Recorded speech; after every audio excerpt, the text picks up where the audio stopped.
Hello friends, എല്ലാവർക്കും എൻ്റെ YouTube ചാനലിലേക്ക് സ്വാഗതം. ഇന്നത്തെ നമ്മുടെ ടോപ്പിക് എന്ന് പറയുന്ന രണ്ട് ടോപ്പിക്കാണ്. FTX എക്സ്ചേഞ്ചുമായി ബന്ധപ്പെട്ട് ആദ്യം പറയുന്നതായിരിക്കും. അതിനുശേഷം നമ്മൾ ക്രിപ്റ്റോ മാർക്കറ്റ് അനാലിസിസിൻ്റെ അകത്തുള്ള കാര്യങ്ങൾ പറയുന്നതായിരിക്കും. അതുപോലെ തന്നെ ഞാൻ യൂസ് ചെയ്യുന്ന ഇന്ത്യൻ എക്സ്ചേഞ്ച്, ഇന്റർനാഷണൽ എക്സ്ചേഞ്ചിൻ്റെ ലിങ്ക് എല്ലാം ഡിസ്ക്രിപ്ഷനിൽ കൊടുത്തിട്ടുണ്ട്. താല്പര്യമുള്ളവർക്ക് ജോയിൻ ചെയ്യാവുന്നതാണ്. ടെലിഗ്രാം ചാനലിൻ്റെ അകത്ത് ഞാൻ ഒരു കാര്യം പറഞ്ഞിട്ടുണ്ടായിരുന്നു. അതായത് FTX എക്സ്ചേഞ്ചുമായി ബന്ധപ്പെട്ട് കുറച്ച് ഡീറ്റെയിൽസ് ആയിട്ട് കാര്യങ്ങൾ പറയുന്നതായിരിക്കും എന്ന് പറഞ്ഞിട്ടുണ്ടായിരുന്നു. FTX അവരുടെ റീഫണ്ട് ഡേറ്റ് അനൗൺസ് ചെയ്തിട്ടുണ്ട്. എത്രത്തോളം സത്യമാണോ എന്ന് വെച്ച് കഴിഞ്ഞാൽ റീഫണ്ട് കിട്ടിയതിന് ശേഷം നമുക്ക് പറയാൻ വേണമെങ്കിൽ റീഫണ്ട് തന്നു. അവർ അനൗൺസ് ചെയ്യുന്നത് പല രീതിയിൽ വേണമെങ്കിലും അനൗൺസ് ചെയ്യാം. പക്ഷേ അവർ പറയുന്ന കുറേ കാര്യങ്ങളുണ്ട്. ആ പ്രോസസ്സും സ്റ്റെപ്പ് ബൈ സ്റ്റെപ്പ് ആയിട്ട് ഞാൻ പറഞ്ഞിട്ടുണ്ടായിരുന്നു എൻ്റെ വീഡിയോയിലെല്ലാം. അത് അനുസരിച്ച് ചെയ്തു പോയിട്ടുള്ളവർ, ഇപ്പോൾ KYC ആവട്ടെ, KYC വെരിഫിക്കേഷൻ കംപ്ലീറ്റ് ചെയ്തിട്ടുള്ളവരുണ്ട്, കംപ്ലീറ്റ് ചെയ്യാത്തവരുണ്ട്. എൻ്റെ ഒരു അഭിപ്രായത്തിൽ KYC ഒക്കെ നിങ്ങൾ കംപ്ലീറ്റ് ചെയ്യുക, എങ്കിൽ മാത്രമേ റീഫണ്ടിൻ്റെ അടുത്തൊരു സ്റ്റെപ്പിലോട്ട് നമുക്ക് പോകാൻ വേണ്ടി പറ്റൂ. ഫണ്ടുള്ളവരാണെങ്കിൽ നിങ്ങൾ claims.com FTX.com അതിൽ പോയി കഴിഞ്ഞാൽ നിങ്ങൾക്ക് ഇങ്ങനത്തെ ഒരു ഇൻ്റർഫേസ് ആയിരിക്കും കാണാൻ വേണ്ടി പറ്റുന്നത്. അവിടെ താഴോട്ട് വരിക, എന്നിട്ട് FTX.com കൊടുത്തിട്ട് ഗെറ്റ് സ്റ്റാർട്ടറിൽ പോയി കഴിഞ്ഞാൽ നിങ്ങൾക്ക് ലോഗിൻ ചെയ്ത് നിങ്ങളുടെ മൊത്തം പഴയ FTX എങ്ങനെയാണോ അതേപോലത്തെ നിങ്ങളുടെ ഹോൾഡിങ്, നിങ്ങൾ എത്രമാത്രം ഹോൾഡ് ചെയ്തിട്ടുണ്ട്, അതുപോലെ തന്നെ നിങ്ങളുടെ ഡീറ്റെയിൽസ്, ട്രാൻസാക്ഷൻ, വിഡ്രോ എല്ലാം കാണാൻ വേണ്ടി പറ്റും. KYC അവിടെ പോയിട്ട് കംപ്ലീറ്റ് ചെയ്യുക.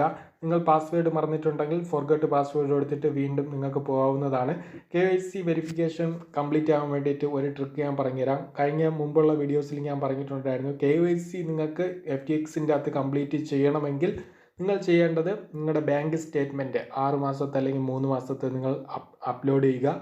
അല്ലെങ്കിൽ വാട്ടർ ബില്ല് അല്ലെങ്കിൽ ഇലക്ട്രിസിറ്റി ബില്ല് നിങ്ങളുടെ പേരിലുള്ളതായിരിക്കണം. അങ്ങനെയാണെങ്കിൽ നിങ്ങൾക്ക് ഈസി ആയിട്ട് KYC കംപ്ലീറ്റ് ചെയ്യാൻ വേണ്ടി പറ്റും.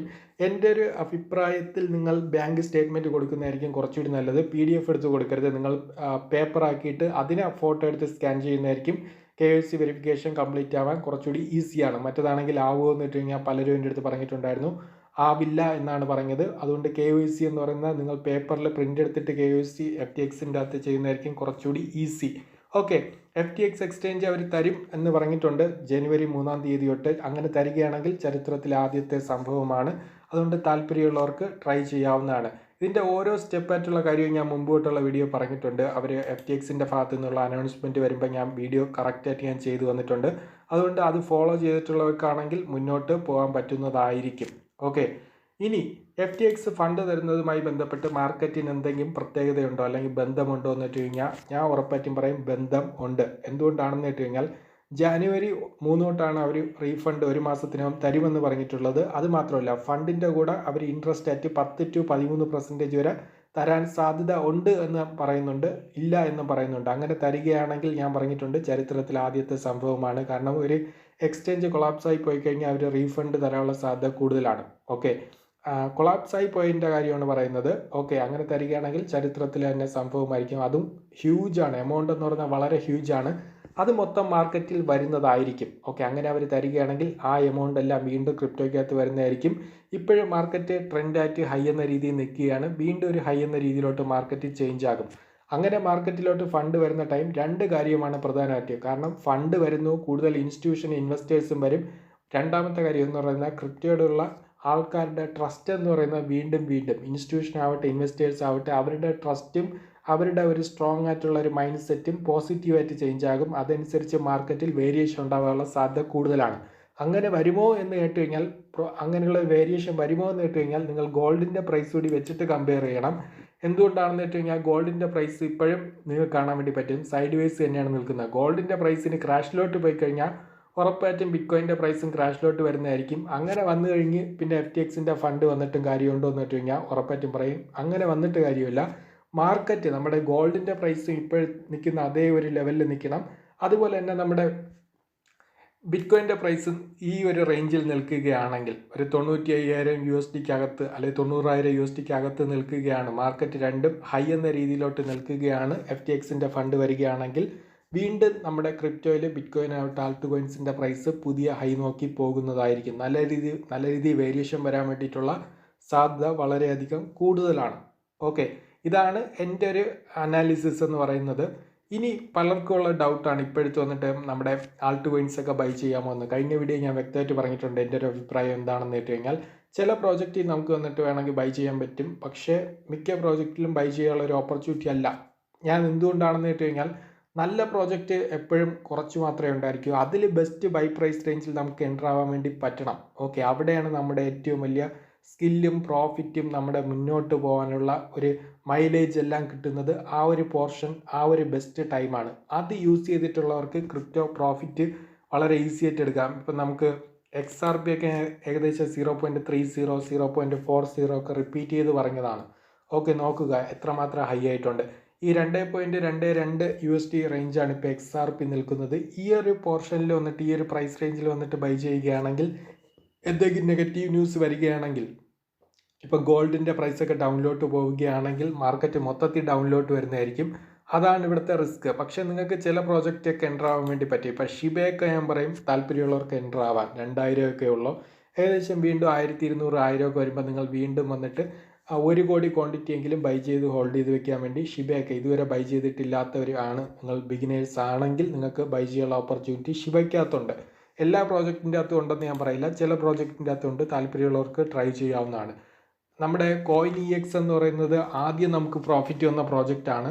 CET എനിക്ക് തോന്നുന്നു ഇപ്പം നേരെ ട്രെൻഡ് തിരിച്ചാണ് പോകുന്നത്.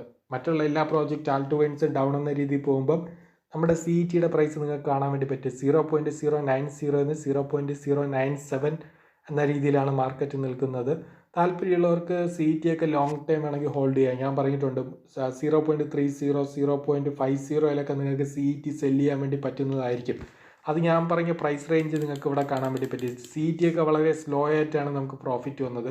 എത്രയോ തവണ റിപ്പീറ്റ് ചെയ്ത് പറയുകയാണ്. CET ഒക്കെ 0.020 0.25 0.28 റിപ്പീറ്റ് ചെയ്ത് പറഞ്ഞതാണ് നിങ്ങൾക്ക് ബൈ ചെയ്ത് ഹോൾഡ് ചെയ്ത് വെക്കുക എന്ന് ഞാൻ പറഞ്ഞിട്ടുണ്ടായിരുന്നു. കണ്ടോ, ഇത് അതനുസരിച്ച് ബേൺ ആവുന്നതനുസരിച്ച് CET പ്രോജക്റ്റ് വീണ്ടും ഹൈയിലോട്ട് പൊയ്ക്കൊണ്ടേയിരിക്കും. ഓക്കെ, AST നിങ്ങൾക്ക് വേണമെങ്കിൽ ബൈ ചെയ്ത് ഹോൾഡ് ചെയ്ത് വെക്കാം. എന്നാൽ EOSൻ്റെ അകത്തുള്ള റിസ്ക് എന്ന് പറയുന്ന EOS 0.40 എന്ന ടൈം ഞാൻ റിപ്പീറ്റ് ചെയ്ത് പറഞ്ഞിട്ടുള്ളതായിരുന്നു. ഡൗൺ ആവുന്നതനുസരിച്ച് ബൈ ചെയ്ത് ഹോൾഡ് ചെയ്ത് വെക്കാൻ വേണ്ടിയിട്ട്. ഏകദേശം 0.80 ആണ് നിൽക്കുന്നത്. ഇപ്പം നിങ്ങൾ ബൈ ചെയ്തിരുന്നാലും ഡൗൺ എന്ന രീതിയിൽ പോകുന്ന ടൈം വീണ്ടും നിങ്ങൾക്ക് 0.50 അല്ലെങ്കിൽ 0.40 നിങ്ങൾക്ക് വീണ്ടും വന്നിട്ട് ആവറേജ് ബൈ ചെയ്യാവുന്നതാണ്. അടുത്ത ട്രോണും സെയിം തന്നെയാണ്. ട്രോണൊക്കെ ഏകദേശം 0.24 ആണ് നിൽക്കുന്നത്. 0.224 നിങ്ങൾ ഇപ്പം ബൈ ചെയ്യുകയാണെങ്കിൽ അടുത്ത് 0.10 ഡൗണിലോട്ട് വീഴുകയാണെങ്കിൽ അവിടെ വന്നിട്ട് നിങ്ങൾക്ക് വേണമെങ്കിൽ ബൈ ചെയ്യാം. പക്ഷേ അതൊക്കെ നിങ്ങൾക്ക് റിസ്ക് ആണെന്ന് വെച്ച് കഴിഞ്ഞാൽ വളരെ വളരെ റിസ്ക് ആണ്. അതുകൊണ്ടാണ് ഞാൻ പറയുന്നത് നല്ല പ്രൈസ് നോക്കി നമ്മൾ കറക്റ്റ് സമയത്ത് എൻ്റർ ആവുകയാണെങ്കിൽ റിസ്ക് നമ്മൾ പിന്നെ എടുക്കേണ്ട ആവശ്യമേ ഇല്ല. ഓക്കെ, ഏകദേശം $4 റിപ്പീറ്റ് ചെയ്ത് പറയുകയാണ് നമ്മുടെ ഡോട്ട് എന്ന് പറയുന്ന പ്രോജക്റ്റ്. ഏകദേശം $11 വരെ പോയിട്ട് ഇപ്പോൾ $7 നിൽക്കുന്നത്.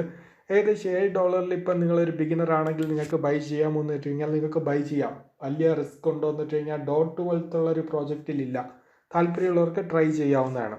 ഓക്കെ, IOTA 0.30 ആണ്. നിങ്ങൾക്ക് ബൈ ചെയ്യാമെന്ന് വെച്ച് കഴിഞ്ഞാൽ ബൈ ചെയ്യാം. പക്ഷേ മാർക്കറ്റ് ക്രാഷ് ആവുകയാണെങ്കിൽ വീണ്ടും 0.15 അല്ലെങ്കിൽ 0.10 നിങ്ങൾക്ക് IOTAക്കകത്ത് എൻ്റർ ആവുകയാണെങ്കിൽ നല്ല രീതിയിൽ പ്രോഫിറ്റ് കിട്ടുന്നതായിരിക്കും. താല്പര്യമുള്ളവർക്ക് ട്രൈ ചെയ്യാം. ഫയൽ ടോക്കണും ഏകദേശം $5 അടുപ്പിച്ചിട്ടാണ് നിൽക്കുന്നത്. $3.5 റിപ്പീറ്റ് ചെയ്ത് പറഞ്ഞിട്ടുണ്ടായിരുന്നു താല്പര്യമുള്ളവർക്ക് ബൈ ചെയ്യാമെന്ന്. ഫയൽ ടോക്കൺ വേണമെങ്കിലും ബൈ ചെയ്യാവുന്നതാണ്. എതീരിയം ക്ലാസിക് 26 USD ഒക്കെയാണ്. നിങ്ങൾക്ക് പകുതി എതീരിയം ക്ലാസിക്കെങ്കിലും വേണമെങ്കിൽ ബൈ ചെയ്യാം. 26 USD ഉള്ളൂ. 17 USD 18 USD 20 USD റിപ്പീറ്റ് ചെയ്ത് പറഞ്ഞിട്ടുണ്ടായിരുന്നു. താല്പര്യമുള്ളവർക്ക് ലോങ് ടൈം വേണമെങ്കിൽ വന്ന് ബൈ ചെയ്യാം. എതീരിയം ക്ലാസിക് എന്ന് റിപ്പീറ്റ് ചെയ്ത് പറഞ്ഞിട്ടുണ്ടായിരുന്നു. ഇനി യുനിസാപ്പ് 14 USD ഒക്കെയാണ് നിൽക്കുന്നത്. ഏകദേശം 4 USD 6 USD റിപ്പീറ്റ് ചെയ്ത് പറഞ്ഞ പ്രോജക്റ്റാണ് യുനിസാപ്പ്. മിക്ക പ്രോജക്റ്റ് ഹൈ തന്നെയാണ് ഏകദേശം. അതുകൊണ്ട് റിസ്ക് ഉണ്ടോ എന്ന് വെച്ചിട്ടുണ്ടെങ്കിൽ ഇപ്പോഴത്തെ ഒരു സാഹചര്യത്തിൽ റിസ്ക് ഉണ്ട്. ഓക്കെ, അതുകൊണ്ട് താല്പര്യമുള്ളവർക്ക് ബൈ എടുക്കാം, അല്ലാത്തവർ ബൈ ചെയ്യേണ്ട ആവശ്യമില്ല. ഇനി കാർഡിനോ വന്നിട്ട് ബൈ ചെയ്യാമെന്ന് വെച്ച് കഴിഞ്ഞാൽ കാർഡിനോയും ബൈ ചെയ്യാം. പക്ഷേ കാർഡിനോയൊക്കെ വീണ്ടും ഡൗണിലോട്ട് 150% മാർക്കറ്റ് ക്രാഷ് ആവുകയാണെങ്കിൽ വീഴുന്നതായിരിക്കും. ഇനി അപ്പ് ആവുകയാണ്, പുതിയ ഹൈ പോവുകയാണെങ്കിൽ 200% പ്രോഫിറ്റ്. ഡൗൺ ആവുകയാണെങ്കിൽ നിങ്ങൾക്കൊരു 200% ഡൗൺ. പ്ലസ് ആയിരുന്നാലും മൈനസ് ആയിരുന്നാലും 200% ആണ് നിങ്ങളുടെ റിസ്ക് റിവാർഡ് എന്ന് നിങ്ങൾക്ക് വേണമെങ്കിൽ കരുതിയിട്ട് ഇപ്പോഴത്തെ ഒരു മാർക്കറ്റ് കണ്ടീഷൻ അനുസരിച്ച് വേണമെങ്കിൽ മുന്നോട്ട് പോകാവുന്നതാണ്. പക്ഷേ നേരത്തെ പ്രോഫിറ്റ് എടുത്തിട്ടുള്ളവർക്കാണെങ്കിൽ പ്രശ്നമില്ല. അവരുടെ കയ്യിൽ വീണ്ടും ഫണ്ടുണ്ട്. അവർക്ക് വീണ്ടും വന്നിട്ട് ആവറേജ് ബൈ ചെയ്തിട്ട് വേണമെങ്കിൽ എൻ്റർ ആയിക്കൊണ്ടേ ഇരിക്കാം. ഓക്കെ, അതുകൊണ്ട് താല്പര്യമുള്ളവർ ട്രൈ ചെയ്യുക.